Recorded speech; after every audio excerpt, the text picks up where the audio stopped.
السلام عليكم الزوينات ديالي لا فامي ديالي الثانيه، كي دايرين؟ لاباس عليكم؟ نتمنى ان شاء الله تكونوا بخير وعلى خير وفي احسن الاحوال ان شاء الله بحول الله.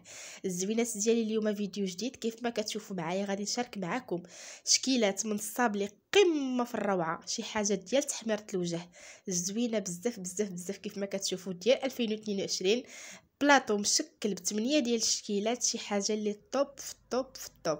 فقط الزوينات ديالي تبعوا معايا لا فيديو من الاول حتى الاخر وما تفلتوا حتى شي لقطه، وان شاء الله بحول الله غادي نوريكم جميع اسرار الصابلي باش ينجح معكم 100%، باش ما يتجمعش لكم في الفران، باش تجيكم تحميره وحده، شي حاجه اللي قمه في الروعه. فقط تبعوا لا فيديو من الاول حتى الاخر.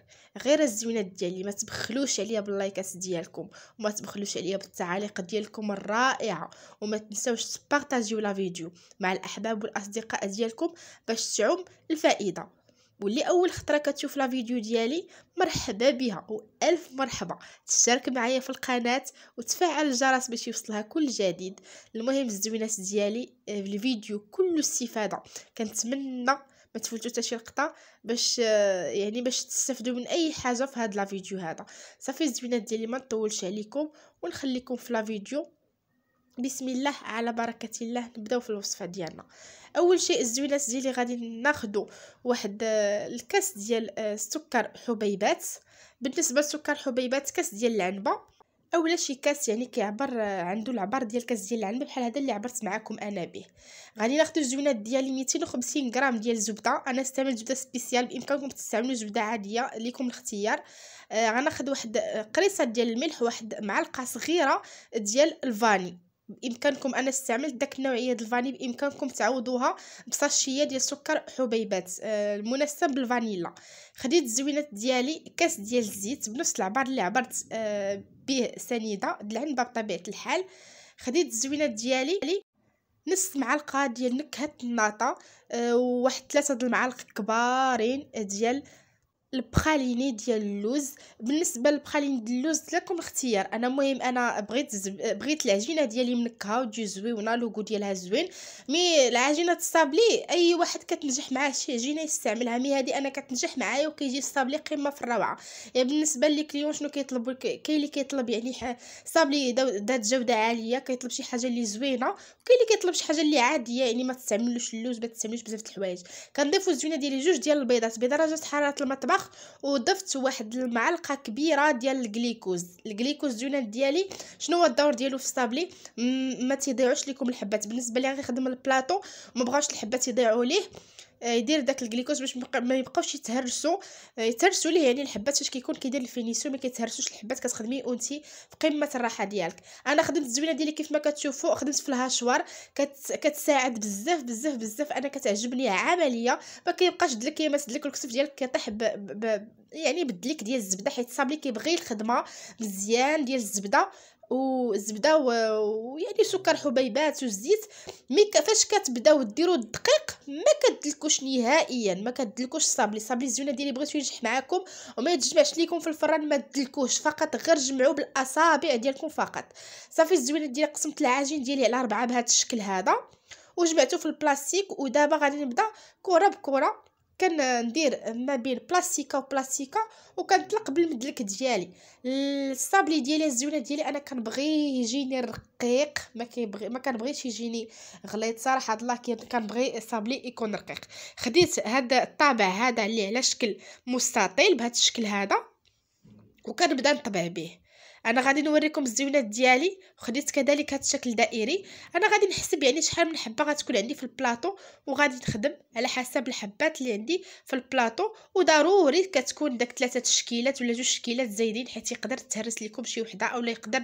المهم الصابلي ضروري خصكم ديروا شي حبات زايدين الا كنتو غادي تخدموا بالبلاطو. صافي الزوينات ديالي جبت هاد القوالب هادو عفوا، وبقيت كندخل فيهم داك العجينه، الطريفات ديال العجينه اللي كيبقاو ليكم راه كيجي ناجح 100%.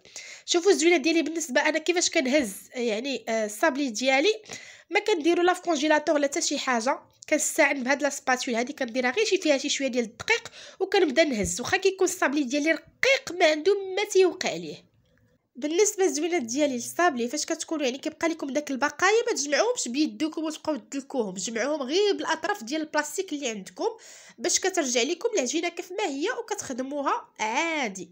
الزوينات ديالي انا فعاود السيلبات، داك الزواقه ديال السيلبات كيف ما كتعرفوا يعني كاينين الاخوات يعني غالي صراحه الله، ماشي رخيص، كتلقاه 200 درهم 250 درهم، غالي بزاف. انا فقط استعنت بهاد البلاستيك هذا، راه كيتباع في يعني في المتاجر ديال كيكونوا ديال 5 دراهم، راهم موجودين غير ب5 دراهم، وكيزوق لكم الصابلي مخير، كتجي زواقه قمه في الروعه كيف ما كتشوفوا معايا. انا كنوريكم في الكاميرا، كنتمنى يكون واضح لكم. هانتوما الزوينات ديالي، الطبسيل الاول ديالي انا ساليته، خدمت المربع والمستطيل وداك الشكل اللي خدمته في داك الليمون الصغار. صافي الزوينات ديالي غادي نكمل بهذا الشكل هذا كيف ما شفتوا. المهم حاولت ما امكن نوريكم كاع المطبعات اللي خدمت انا بهم، وكنستعن بهذا البلاستيك اللي عندي ديال المهم ديال سطح العمل، وهكا كتحطي فيه يعني كيزوق صابلي مخير. يعني الاخوات اللي ما مجربينوش يجربوه، انا متاكده غينال اعجابكم.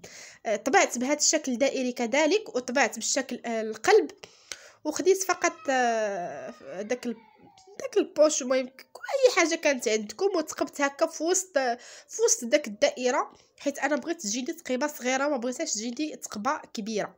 صافي الزوينات ديالي هذا التبصيل الثاني، خديت البيض ديال البيض وبقيت كندهن داك الشكل دائري اللي بتقوب فقط.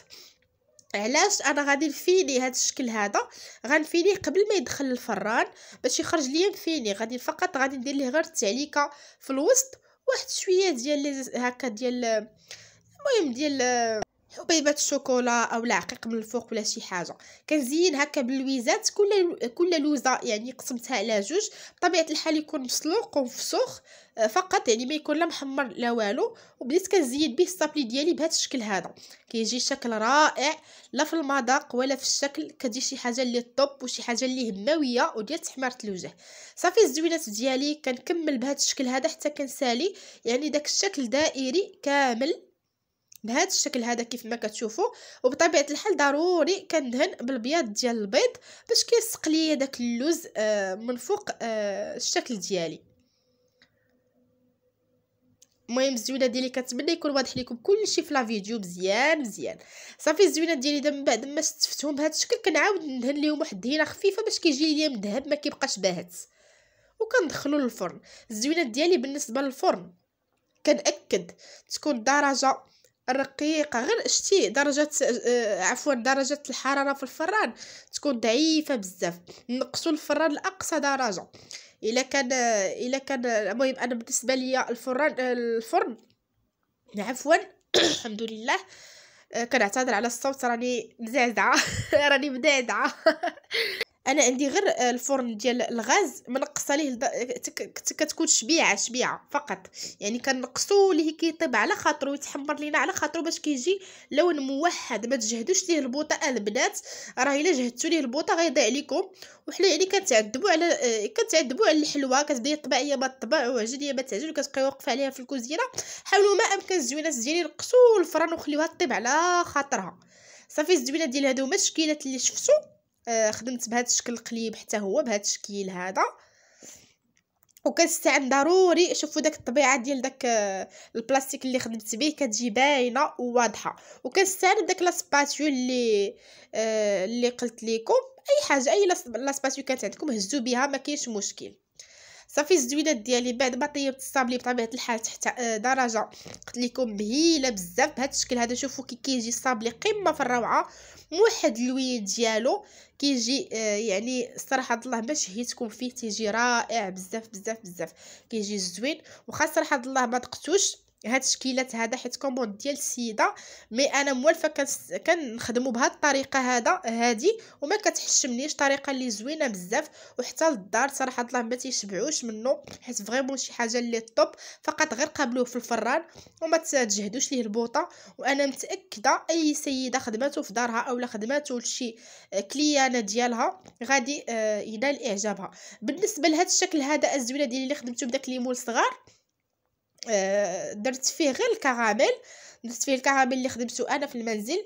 الزوينات ديالي راه عييت ما نحاول يعني باش ما يجينيش لا فيديو طويل، مي صراحه الله راه بزاف د الحوايج اللي زولت خدمت معكم الكراميل، خدمت معكم بزاف د الحوايج، مي اضطريت نقص بزاف د الحوايج باش ما يجيش لا فيديو طويل اكثر من القياس.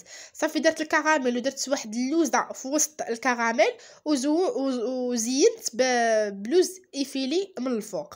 بالنسبه لهادو ديال اللويزات غادي ندير التعليكه ديال الشوكولا بلون مع ناباج ونكهه الليمون، والتعليكه الثانيه شوكولا عسلي حتى هي بيضه والناباج معلقه الناباج. وكذلك درت بالنسبه للنكهه درت نكهه الريغليز. نتوما ليكم الاختيار صراحه الله، انا هاد النكهتين هادو كيحمقوني، كيجيو روعه في الصابلي وكيعطيو واحد لوغو غزال. صافي بالنسبه لهذا الشكل هذا اللي درت فيه داك اللويزات دورته بلويزات من الفوق، غادي ندير فيه تعليكه ديال الليمون مع شوكولا بلون والناباج. وهذا الشكل هذا اللي شكل فراشه حتى هو الصراحه الله تيجي رائع. حتى هو زينته بالنكهه ديال الريغليز مع الشوكولا، حتى هو تيجي زوين. حتى هي شاركتها معكم صراحه الله هاد النكهات، مي ان شاء الله غادي نشاركها معكم يعني في فيديو بوحديتو، يعني باش ما يجيش لينا لا فيديو طويل. صافي بالنسبه للتزيين غير النص اللي زينته بالشوكولا، ودرت لهم من الفوق واحد شويه ديال العقيق، ودرت واحد البابيون انا غادي نوريها لكم. درت واحد البابيون بالفوق استعملتها صافي استعملتها ولا باتا شوكولا اللي حتى هي حضرتها في المنزل. ان شاء الله غادي نشاركها معكم في فيديو ان شاء الله بوحديتو باش يعني تستافدوا اكثر وما يكونش تسريع في الفيديو اكثر. وهذا الشكل دائري حتى هو درت ليه نكهه الريغليز مع الشوكولا. المهم حاولت ما امكن نوع يعني، حتى بالنسبه للوغو جا لوغو مختلف، الكراميل مع كاين يعني تشكيلات هكا بالنكهه ديال الريغليز مع شوكولا بلون، النكهه ديال الليمون مع شوكولا بلون، شي حاجه اللي صراحه كتعطي لوغو رائع وزوين بزاف. هذا درت ليه النكهه ديال الريغليز ورشيت عليه رشيت عليه اللوز يعني بودغ من الفوق، وعاد كنسد بدائره وحده اخرى تيجي حتى هو الصراحه الله قمه في الروعه في اللوغو ديالو. حاولوا ما امكن هاد التعليقات الا خدمتوه في البيوت ديالكم خدموا بهم حطوهم يعني باردين، وفاش الا شفتوهم جبدوا ليكم يعني حاولوا ديروهم في لو بان ماغي وغادي يتطلقوا ليكم عادي.